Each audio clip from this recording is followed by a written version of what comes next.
Félicitations, tu as fait du très bon travail sur ce logiciel. J'y ai jeté un coup d'œil pendant ton absence, je suis très impressionné. Dommage que ce genre d'activité soit considéré comme illégal. Tu t'exposes à de lourdes peines de prison, tu sais.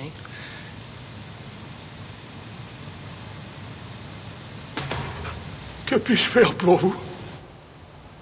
Oui, bien sûr que je les connaissais. C'était pas le même style que les loupards qu'on voit dans les rues. C'était des gars intelligents, ils rechignaient pas sur le travail. Mais il a dû se passer quelque chose, une embrouille avec leur patron peut-être.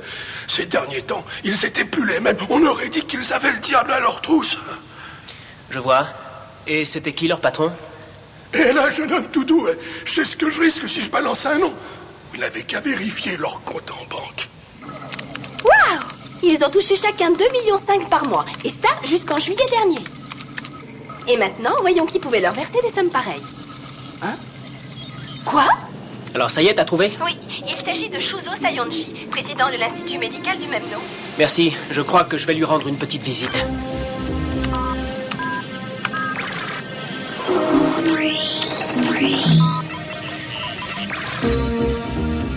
Eh ben, en voilà au moins qui ne manque pas de blé.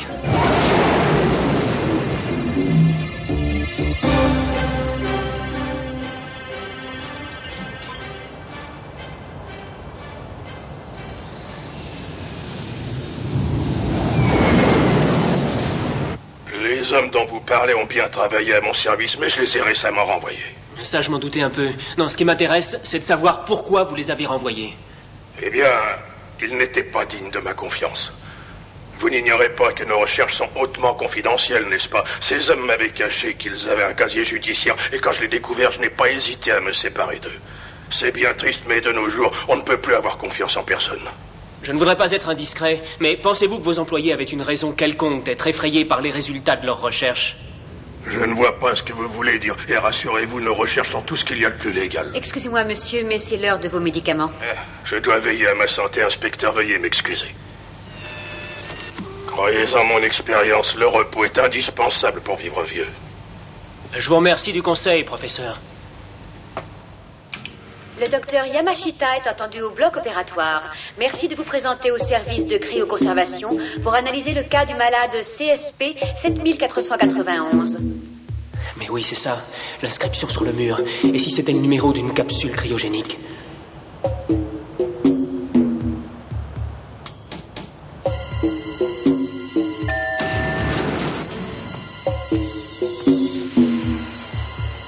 L'accès à l'ascenseur spatial est interdit au personnel non autorisé. Pour continuer, veuillez insérer votre carte d'identité. Facile.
Rémi Masuda, congelé en 2504.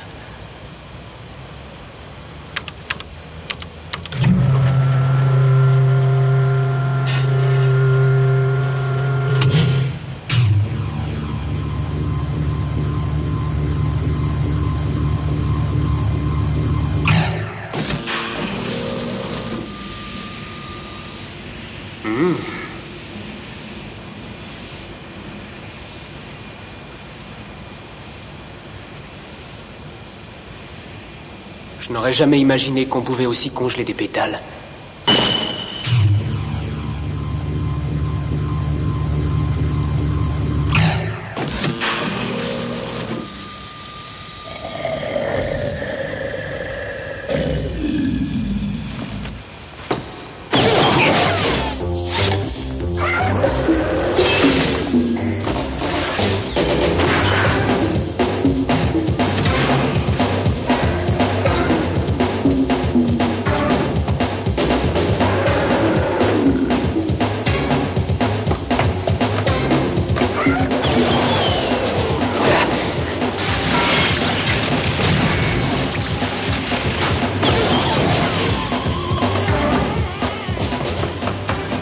à l'ascenseur spatial est interdit au personnel non autorisé. Pour continuer, veuillez insérer...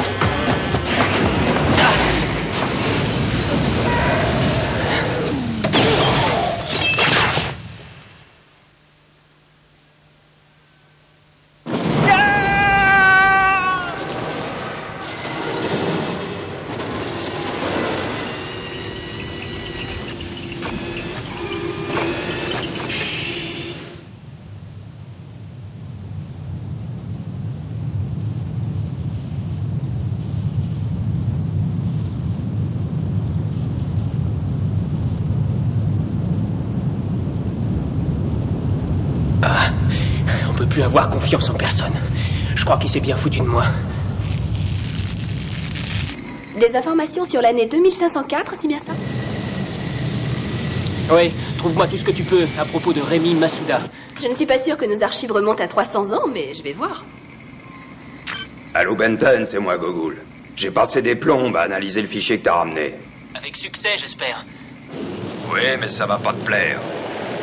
T'inquiète pas pour ça, et dis-moi tout. C'est la représentation du code génétique d'un virus. Ce virus peut modifier la structure de la cellule pour qu'elle se régénère constamment. En gros, il assure l'immortalité. Ah, ça mérite au moins le prix Nobel. Pas vraiment, non. Surtout à cause des effets secondaires. Il stimule le cortex cérébral et développe certains pouvoirs psychiques. Admettons qu'un individu soit contaminé par ce virus. À ton avis, est-ce qu'il serait capable de s'envoler et d'aller se poser sur le toit d'un immeuble? Sans problème. Mais rêve pas trop, parce qu'il y a un deuxième effet beaucoup moins drôle.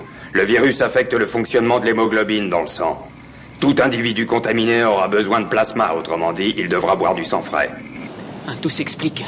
C'est pour ça que les victimes portaient des marques de morsure. C'est aussi ce que je me dis. Il y a tout de même une petite chose qui m'échappe. C'est à propos des données sur lesquelles bossait la dernière victime. Ne me dis pas qu'il essayait de fabriquer un deuxième monstre. Oh, je ne crois pas. À mon avis, il s'agit d'une version améliorée de l'original. Mais pour l'instant, c'est qu'une hypothèse. M'envoie ce que tu peux en tirer, et puis rappelle-moi dès que t'as du nouveau.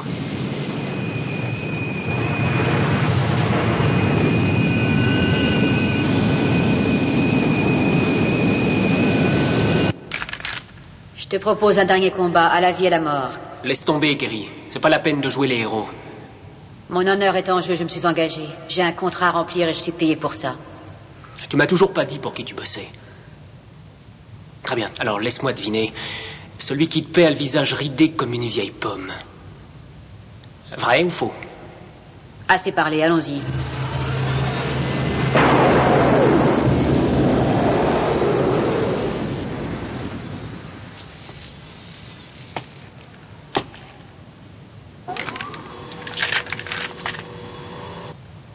Je n'avais pas l'intention de te tuer, mais je crois que je n'ai pas le choix. N'en sois pas si sûr, c'est toi qui vas mourir, Benton. On verra bien.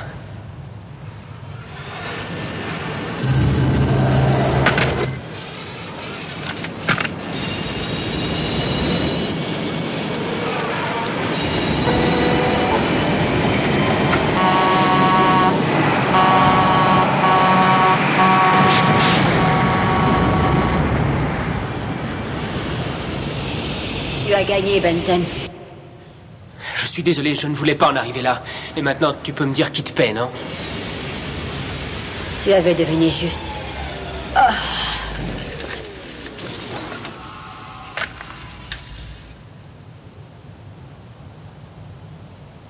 Cet enfoiré de Seiyonji a passé suffisamment de temps sur cette terre. Il est temps qu'il disparaisse. Salut Benton, c'est Okio. Écoute, j'ai retrouvé